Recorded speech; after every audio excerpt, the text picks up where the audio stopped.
Kita disuruh pergi memberitakan Injil. Selanjutnya kita disuruh ajari. Habis itu kita disuruh didik. Kita disuruh mentori, saudaraku.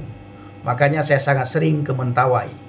Ya, hari-hari ini saya ada di pedalaman Mentawai, Bapak Ibu, untuk menguatkan anak-anak Tuhan di Mentawai, menjangkau kembali mereka yang sudah lari daripada Tuhan, menjangkau kembali mereka yang sudah undur di hadapan Tuhan, menjangkau kembali mereka yang sudah masuk ke kamar seberang. Artinya menjangkau kembali mereka yang sudah mukallaf, saudaraku. Saya sangat kasihan, ya, kita sangat kasihan kepada orang-orang mukallaf yang ada di Pulau Mentawai. Sangat kasihan, Bapak Ibu, orang-orang yang ada di Pulau Mentawai, khususnya di daerah Simuilala dan Sirisura. Hari-hari ini saya ada di Simuilala, di Sirisura, Bapak Ibu, untuk menjangkau kembali mu'alaf. Dan puji Tuhan, sudah banyak di daerah Simuilala dan Sirisura, ya, khusus di Sirisura. Sudah banyak di Sirisura mu'alaf yang kembali kepada Yesus. Bukan karena kehebatan kita, bukan, tapi karena Tuhan. Karena Tuhan memakai kita menjangkau kembali mereka, kita mengajak mereka untuk berpikir dengan akal yang sehat. Akhirnya mereka kembali kepada Yesus. Bapak Ibu, ketika mereka jadi mu'alaf, mereka sangat sulit sekali beribadah, sangat sulit. Dan ini yang saya jumpai dengan Bang YDP di lapangan. Musuhnya Oten adalah biblosnya sendiri. Padahal Bapak Ibu, kalau kita diskusi dengan teman-teman Muslim, apapun pertanyaan kita, jawabannya selalu lari ke Alkitab. Jawabannya selalu lari ke Alkitab. Apapun yang kita tanyakan, lari ke Alkitab. Apapun yang kita tanyakan, lari ke Alkitab. Bahkan kalau mereka menjawab, mereka bukan menjawab sesuai dengan kitabnya, sesuai dengan Al-Quran atau hadis, tetapi mereka menjawab sesuai dengan menurut ulama ini, menurut imam ini, menurut imam ini, menurut imam ini, menurut imam ini. Bukan menurut apa kata Al-Quran di surat, di ayat. Nah, jadi mereka jarang sekali seperti itu, Bapak Ibu. Jarang sekali. Jadi apapun yang kita tanyakan, larinya ke Alkitab. Zumba dan kawan-kawannya, itu semuanya lari ke Alkitab, Bapak Ibu. Mereka takut imannya ditanyakan, kitabnya ditanyakan, takut. Ya, takut sekali imannya ditanyakan, takut sekali kitabnya ditanyakan. Sangat takut. Maka ketika kita tanyakan, mereka bilang apa? Oh, untuk memahami Al-Quran itu butuh ilmu yang banyak, katanya. Berlapis-lapis butuh ilmu, katanya, saudara. Luar biasa, Bapak Ibu, ya. Jadi semua orang hari-hari ini mendengarkan Alkitab. Akhirnya mereka bilang apa? Oh, lawan Oten itu biblosnya sendiri. Padahal umat Islam di Indonesia, Bapak Ibu, mereka mulai suka tentang Alkitab, ya. Mulai senang mereka tentang Alkitab.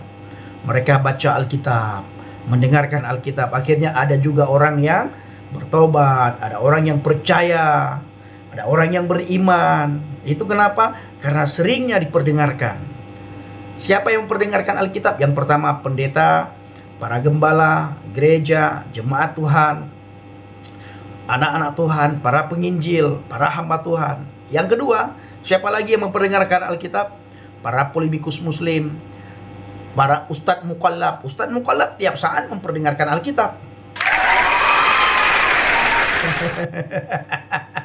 Tiap saat, ya, tiap saat ustadz mukallaf memperdengarkan Alkitab, Bapak Ibu.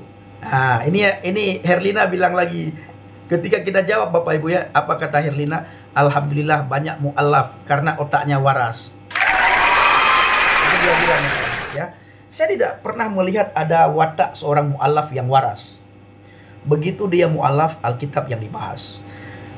Dari sekian banyak mu'alaf di Indonesia, mungkin yang bisa baca Al-Quran hanya 2 orang, ya. Salah satunya Ustadz Felix Xiao. Mungkin dia bisa baca Al-Quran. Yang lain, Bapak Ibu, hanya ayat-ayat tertentu yang dia hafal. Jadi seolah-olah dia pinter, seperti Kainama. Kainama itu tidak bisa baca Al-Quran, Bapak Ibu. Itu Kainama, ya. Sudah lama sekali Kainama jadi mu'alaf. Kainama. Sampai hari ini Kainama tidak bisa baca Al-Quran. Jadi kalau Bapak Ibu mendengar ayat yang dibacakan oleh Kainama, itu ayat-ayat tertentu dikutip yang dia sukai, lalu dihafal berulang-ulang, akhirnya melekat dalam pikirannya, akhirnya dengan mudah ayat itu bisa dihafal. Sehingga orang-orang mengatakan, oh Kainama pinter kali baca Al-Quran. Pinter bagi orang yang bodoh Bapak Ibu ya. Bagi orang yang tidak bisa membaca Al-Quran, yang tidak memahami Al-Quran, ketika mendengar Kainama, ayat yang dibacakan oleh Kainama yang dihafalkan, orang-orang mengatakan pinter kali Kainama membaca Al-Quran. Nah, jadi di kalangan orang bodoh, Kainama itu dianggap pinter membaca Al-Quran.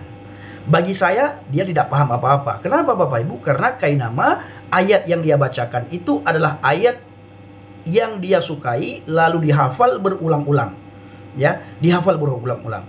Bukan, coba saudara tunjukkan, kasih Al-Quran ke Kainama, lalu suruh baca Kainama. Yakin, tidak akan bisa dia baca. Jadi, supaya dia dianggap hebat, dia dianggap pinter, dianggap berakal, ya, baca Alkitab, dia ulas Alkitab, dia baca Alkitab, dia perdengarkan Alkitab, dia terjemahkan Alkitab menurut pikirannya, dia tafsirkan ya, bukan terjemahkan, dia tafsirkan Alkitab menurut udelnya, menurut pikirannya. Jadi oleh orang-orang bodoh dianggap Kainama itu hebat, saudaraku. Ini dia, saudara. Begitu juga Donditan, ya. Donditan juga sama, saudara. Supaya dia dianggap hebat, dia bahas Alkitab. Ke masjid-masjid Bapak Ibu, waktu saya masih Islam dulu, di masjid tidak boleh membaca Alkitab, tidak boleh membawa Alkitab. Bahkan orang Islam itu dilarang sebenarnya untuk membahas kitab orang lain, memegang kitab orang lain, membaca kitab orang lain. Tapi hari-hari ini Alkitab masuk masjid, Injil masuk masjid, Taurat masuk masjid, Biblos masuk masjid, Bible masuk masjid Bapak Ibu ya. Siapa yang memperdengarkan? Kainama, Donditan, Zumba, Nandar, Yuniripa, Faruk ya, Al Faruk Bapak Ibu. Faruk, Alkitab yang dibahas di masjid. Haleluya. Luar biasa Bapak Ibu. Jadi mereka lebih senang Alkitab daripada kitabnya. Lebih sering mereka membaca Alkitab daripada mereka membaca kitabnya, saudaraku. Begitu mereka buka mulut, langsung ayat Alkitab yang dibacakan. Begitu mereka buka mulut, langsung ayat Alkitab yang mereka perdengarkan, saudaraku. Jadi setiap nafas mereka itu Alkitab, Alkitab, Alkitab. Setiap nafas para mu'alaf itu nama Yesus. Nama Yesus. Baik dia dengan cara menghina, dengan cara mengolok-olok, dengan cara mencemooh, dengan cara baik, tetap nama Yesus yang sering keluar dari mulut Kainama, Donditan, Zumba, dan kawan-kawannya. Nah ini dia. Dan kita lihat ada namanya Umar ya, Umar Al-Fariski. Nah, Bang Umar itu banyak dibenci oleh orang-orang tertentu hari-hari ini. Bahkan mereka bilang Bang Umar ini penyusup, saudaraku. Kenapa? Karena dia toleransi. Dia tidak mau membahas imannya yang lama. Dia tidak mau membahas agamanya yang lama. Bahkan dia mengajak para mu'alaf untuk membaca Al-Quran, untuk mempelajari Al-Quran, untuk memperdalam Al-Quran. Tapi dia dianggap apa, saudaraku? Dia dianggap penyusup bahkan ya. Bahkan banyak sekali orang hari-hari ini meragukan keislaman daripada Umar, saudaraku. Sekali lagi, saya sebagai murtadin sangat bangga menjadi pengikut Kristus. Dari sekian banyak orang, saya dipilih oleh Yesus menjadi pengikutnya. Dari sekian ribu orang, saya dipilih oleh Tuhan Yesus menjadi pekerja di ladangnya. Dari sekian ribu orang, saya dipilih oleh Tuhan Yesus menjadi pembawa kabar baik, pembawa berita, pembawa firman, menjadi penuai di akhir zaman, saudaraku. Dan dari sekian banyak orang, saya salah satu pewarta Injil, memberitakan amanat agung. Pergilah, beritakanlah Injil kepada semua makhluk. Baptiskanlah mereka dalam nama Bapa, Putra, dan Roh Kudus. Kita disuruh pergi memberitakan Injil. Selanjutnya kita disuruh ajari. Habis itu kita disuruh didik. Kita disuruh mentori, saudaraku. Makanya saya sangat sering ke Mentawai. Ya, hari-hari ini saya ada di pedalaman Mentawai, Bapak Ibu, untuk menguatkan anak-anak Tuhan di Mentawai, menjangkau kembali mereka yang sudah lari daripada Tuhan, menjangkau kembali mereka yang sudah undur di hadapan Tuhan, menjangkau kembali mereka yang sudah masuk ke kamar seberang, Artinya menjangkau kembali mereka yang sudah mukallaf, saudaraku. Saya sangat kasihan ya, kita sangat kasihan kepada orang-orang mukallaf yang ada di Pulau Mentawai. Sangat kasihan, Bapak Ibu, orang-orang yang ada di Pulau Mentawai, khususnya di daerah Simuilala dan Sirisura. Hari-hari ini saya ada di Simuilala, di Sirisura, Bapak Ibu, untuk menjangkau kembali mu'alaf. Dan puji Tuhan, sudah banyak di daerah Simuilala dan Sirisura ya, khusus di Sirisura. Sudah banyak di Sirisura mu'alaf yang kembali kepada Yesus. Bukan karena kehebatan kita, bukan, tapi karena Tuhan. Karena Tuhan memakai kita menjangkau kembali mereka, kita mengajak mereka untuk berpikir dengan akal yang sehat. Akhirnya mereka kembali kepada Yesus. Bapak Ibu, ketika mereka jadi mu'alaf, mereka sangat sulit sekali beribadah, sangat sulit. Dan ini yang saya jumpai dengan Bang JDP di lapangan. Kemarin hari Jumat, saudaraku, saya mengunjungi rumah mu'alaf dan mereka tidak sholat Jumat. Ketika saya tanya, Bang, kenapa tidak sholat Jumat? Saya sudah lama tidak sholat Jumat, Bang Pendi. Dan saya sudah sangat jarang, bahkan sudah lama sekali saya tidak sholat. Kenapa? Karena sangat sulit sekali bagi saya untuk sholat, katanya. Karena saya tidak bisa bahasa Arab. Lalu saya kasih masukan. Coba kamu tanyakan ustadzmu, apakah bisa kamu sembahyang dalam bahasa Mentawai? Pakai bahasa Mentawai bisakah? Dia pernah tanyakan, katanya. Pernah saya tanyakan, Bang Pendi, tetapi ustadz bilang tidak boleh, harus pakai bahasa Arab, katanya. Kamu hafal sampai bisa, katanya. Sampai hari ini Bapak Ibu, mu'alaf tersebut tidak bisa. Ya. Jadi Bapak Ibu, kendala para mu'alaf tidak bisa baca Al-Quran itu dikarenakan bahasa Arab, Bapak Ibu. Terkendala dalam bahasa Arab. Bahkan dari banyak oknum juga yang dari kecil sampai besar, banyak yang tidak bisa membaca. Banyak, apalagi mu'alaf, saudara. Ya, apalagi mu'alaf. Banyak yang tidak bisa baca, saudaraku. Jadi puji Tuhan, banyak mu'alaf di daerah Sirisura, mereka kembali kepada Yesus. Alasan pertama mereka kembali, karena di dalam Yesus ada keselamatan. Yesus berkata, Ana tariq ilal jannah, akulah jalan, wal haq dan kebenaran, wal hayah dan hidup. La ahadan yadhhabu ilal abi illal bi. Akulah jalan dan kebenaran dan hidup. Tidak ada seorang pun yang datang kepada Bapa kalau tidak melalui aku. Ketika seseorang menemukan jalan, maka orang itu pasti sampai ke tujuan. Karena jalan itu bisa membawa kita ke tujuan. Tapi kalau kita tidak menemukan jalan, maka kita tidak akan sampai ke tujuan. Makanya tidak ada satupun orang Kristen yang meminta jalan yang lurus, yang meminta ditunjuki jalan yang lurus. Kenapa? Karena Yeshua HaMashiach sudah memberikan kepada umat manusia jalan yang lurus. Tapi banyak umat manusia yang tidak menerima. Banyak umat manusia yang sombong. Ketika Yesus menunjukkan jalan yang lurus, Yesus mengatakan, akulah jalan dan kebenaran. Ana tariq wal haq wal hayah. La ahadan yadkhulul jannah illa bi. Akulah jalan dan kebenaran dan hidup. Tidak ada seorang pun yang datang kepada Bapa kalau tidak melalui aku. Tidak ada seorang pun yang bisa masuk surga kalau tidak melalui aku. Banyak manusia yang sombong.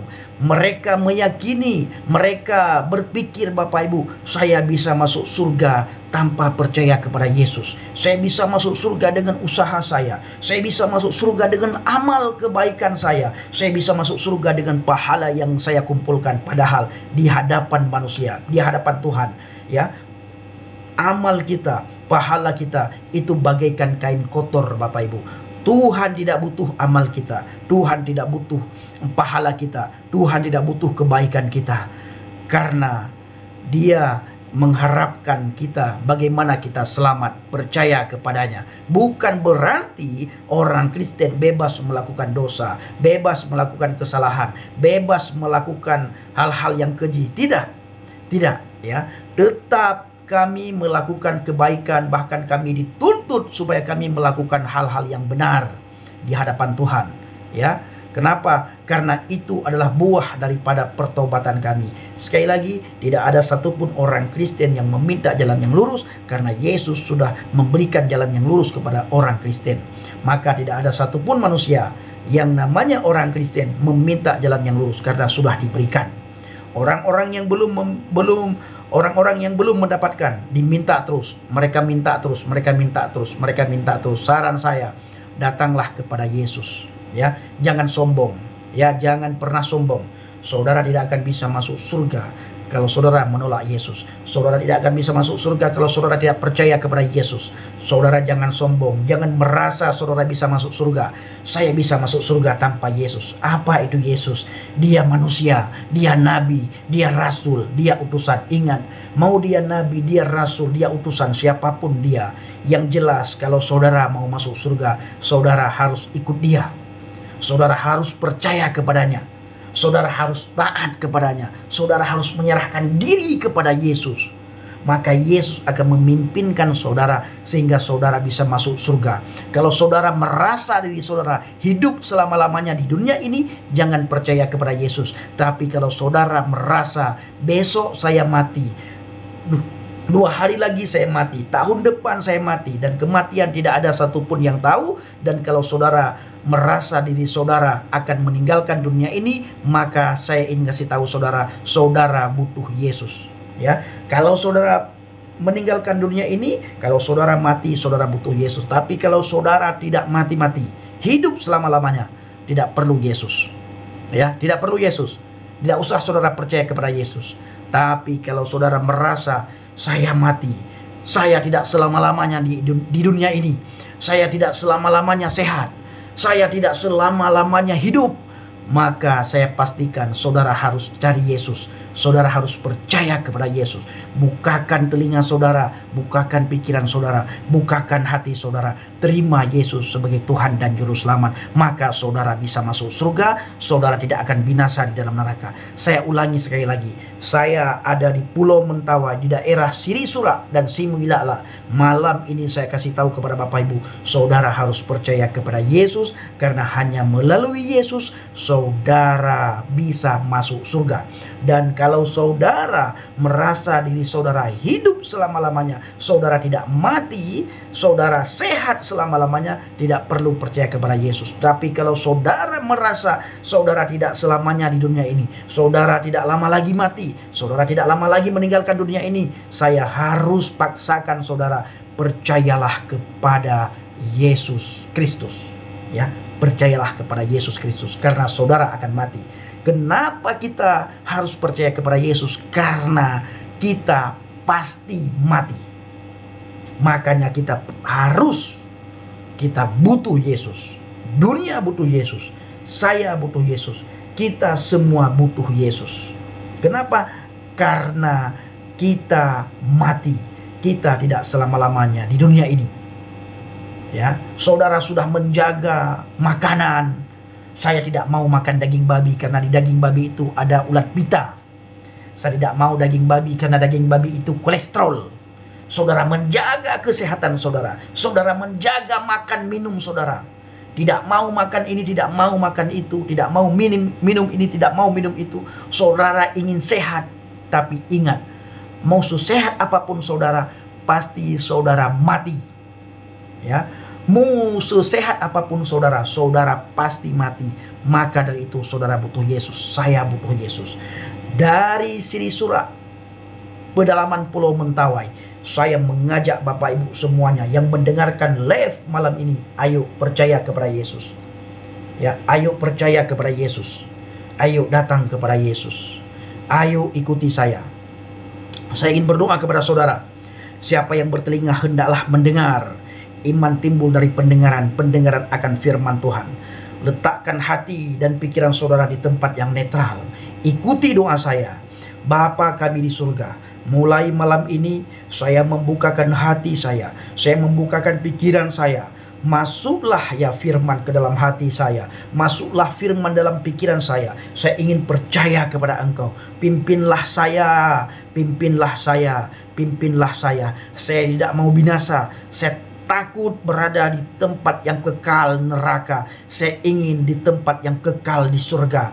Kalau saya ingin masuk surga, saya harus percaya kepada Engkau, karena firman-Mu berkata, siapa yang percaya akan mendapatkan hidup yang kekal di surga. Siapa yang percaya tidak akan binasa, melainkan memperoleh hidup yang kekal di surga. Malam ini, saat ini, detik ini Tuhan, kami membukakan hati kami, membukakan pikiran kami. Kami terima Engkau sebagai Tuhan dan Juru Selamat. Kami menerima Engkau sebagai firman yang hidup. Datanglah dan masuklah ke dalam hati kami.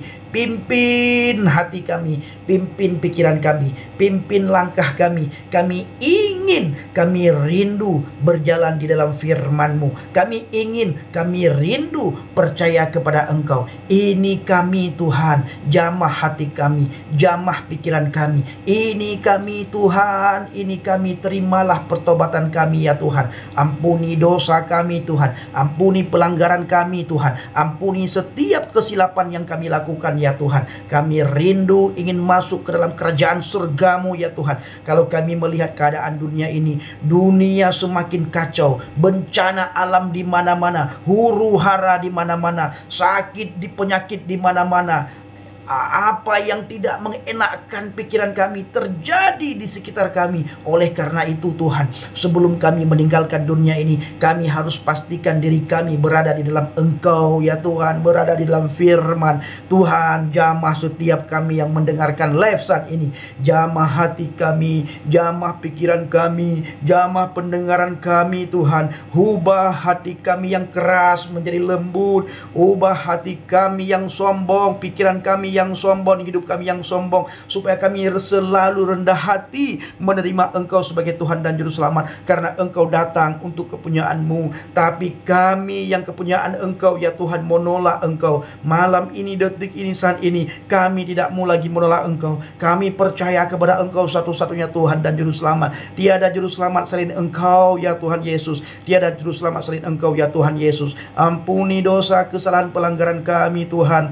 Berkati keluarga kami, berkati anak istri kami, berkati cucu kami, berkati ladang sawah kami Tuhan, berkati kebun kami Tuhan, berkati hasil ternak kami ya Tuhan, berkati apa di mana kami berada ya Tuhan, berkati kami di kantor, berkati kami di kota, berkati kami di ladang, berkati kami di sawah, berkati kami di desa, berkati kami di kebun, berkati kami dimanapun berada. Kuasa Yahweh Yireh selalu menyertai kami. Kuasa Yahweh Rafa selalu menyertai kami. Kuasa Yahweh Sidkenu selalu menyertai kami. Kuasa Yahweh Sidkenu, kuasa Yahweh Yireh, kuasa Yahweh Rafa, kuasa Yahweh Shalom selalu menyertai kami. Kuasa Yahweh Gadol, El Shaddai selalu menyertai kami. Terima kasih Tuhan, kami percaya Engkau Bapa yang baik, Bapa yang hebat, Bapa yang ajaib, Bapa yang begitu peduli kepada kami. Kami tanpa Engkau tidak bisa berbuat apa-apa. Kami tanpa Engkau bukan siapa-siapa. Tuhan, pada malam ini, detik ini, kami ingin percaya kepada Engkau. Nyatakan diri-Mu kepada kami. Nyatakan diri-Mu kepada setiap kami ya Tuhan. Nyatakan diri-Mu kepada setiap kami ya Tuhan. Nyatakan diri-Mu kepada setiap kami ya Tuhan. Ajaib, ajaib, ajaib Engkau ya Tuhan. Terima kasih Bapa. Dalam nama Yesus, hamba berdoa dan mengucap syukur. Haleluya. Amin. Haleluya. Wow, luar biasa saudaraku ya. Luar biasa. Jadi Bapak Ibu semuanya, saya masih beberapa hari ke depan di Mentawai, di daerah Sibrut. Dan nanti saya bersama dengan Bang JDP kembali ke Padang. Dari Padang nanti ke Pekanbaru. Dari Pekanbaru kami ke Medan. Dari Medan ke Aceh, Kota Langsa. Bapak Ibu doakan, support kami. Kali ini kami sangat membutuhkan support saudara. Kali ini kami sangat membutuhkan dukungan saudara. Kali ini kami sangat membutuhkan doa Bapak Ibu semuanya. Jadi support, doakan dan dukung dalam doa Bapak Ibu semuanya. Terima kasih. Jadi Bapak Ibu, saya matikan live-nya. Besok-besok kalau sempat saya live lagi ya. Tuhan Yesus mengasihi, menyertai, dan memberkati kita semuanya. Shalom semuanya ya. Shalom, shalom, shalom. Bapak Ibu sehat selalu, sukacita selalu di dalam Tuhan, tetap semangat di dalam Tuhan, dan pastikan diri kita selalu berada di atas fondasi iman yang benar. Shalom, Tuhan Yesus amat baik. Haleluya. Cici Widya, terima kasih Cici Widya. Bang Nabirong, Bang Nabirong masih di atas, masih di bawah Bang? Halo Bang Nabirong, masih di bawah kah? Yang kasih Tuhan, para pengikut Kristus yang setia, yang pertama sekali jangan pernah lupa berdoa. Yang kedua, jangan pernah lupa membaca firman. Karena ketika kita berdoa, kita lagi berbicara dengan Tuhan. Dan di saat kita membaca firman, kita lagi mendengarkan suara Tuhan. Yang kedua, saya pesan dari Pulau Mentawai, Bapak Ibu jangan lupa minum vitamin. Dan jangan lupa makan BPK, babi panggang karo. Jangan lupa pakai sambal andaliman, enak sekali. Sekali lagi, jangan lupa berdoa, jangan lupa baca firman, jangan lupa minum vitamin, dan jangan lupa makan BPK pakai sambal andaliman. Karena kalau kita makan BPK tanpa memakai sambal andaliman, itu belum komplit. Kalau saya katakan sama Cici Widya, Cici Widya, kalau kamu bikin BPK, kalau kamu masak BPK, kalau kamu beli BPK tanpa sambal andaliman, seenak apapun itu, kurang enak, kurang lengkap, ya, kurang ketal-ketul lidah kita. Kalau kita pakai andaliman, Bapak Ibu, ada ketal-ketulnya lidah ini. Apa namanya ketal-ketul itu? Apa ketal-ketul ya? Ada takutnya lidahnya, enak sekali pokoknya. Saya tidak tahu bahasa, gimana gaya bahasa saya nggak paham. Pokoknya kalau makan babi itu harus pakai sambal andaliman. Getir, nah benar, getir lidah kita itu habis makan andaliman tuh getir. Enaknya Tuhan Yesus tolong. Hanya Tuhanlah yang tahu betapa enaknya daging babi itu. Oke, terima kasih. Tuhan Yesus memberkati. Shalom, shalom, shalom. Damai Kristus menyertai kita semuanya. Haleluya, haleluya, amin. Terima kasih.